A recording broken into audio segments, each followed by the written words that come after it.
What does being female versus feminine mean today? Let's unpack it together.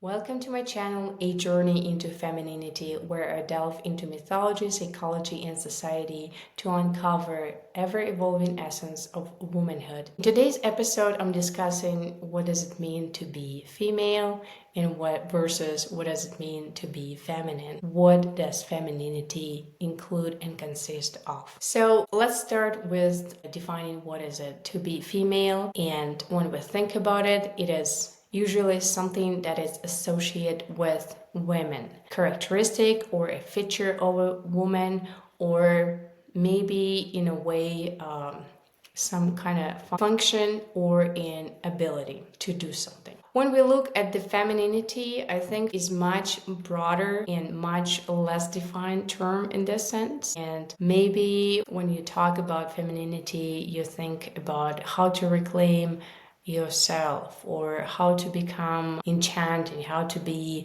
more attractive. So all of this encapsulates into femininity. But actually, femininity is a mix of cultural, historical influence, and personal choices. Secondly, it's describing a state of being feminine, and this state is not static but dynamic. In 1950s, femininity was aprons and patience, and in 1970s, it was breaking ceilings and owning the power. In fact, there are at least three aspects of femininity. The first element is social aspect. Let's clarify social aspect. The big role in the social aspect plays the current state of society. And what is the current state of society? Well, first of all, the feminism trends that started in 1970s and culture of successful women is quite strong in modern society. And secondly, everything that is able to influence, such as fashion, marketing, and commercials, the standards that are translated through these channels. Narcissistic values that are translated by social media are usually this successful life, successful balancing of work and family, which is really hard to do in real life. Overall, modern day society and the femininity standard is more associated with masculine traits. And here let me mention the concept of Carl Jung about anima and animus. Carl Jung is a psychologist. He introduced this concept of anima and animus as masculine and feminine parts of psyche that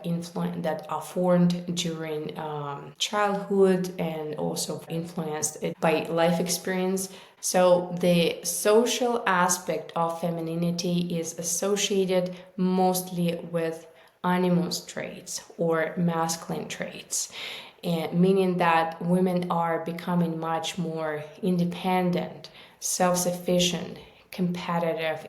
So the second aspect of femininity is motherhood, and it's also not static because through these and 1970s you can see the transition between mother who was devoted only to the family and kids and household, and later on the woman who has to juggle every single task in a home, including getting a high-paid job. Motherhood aspect of femininity is more associated with the anima part of psyche. The last aspect of femininity is femininity itself. I define it as opposite to masculinity. The ability of being vulnerable, the ability of being in the moment rather than being invested in a future results in kind of angling your energy forward, more aggressive way.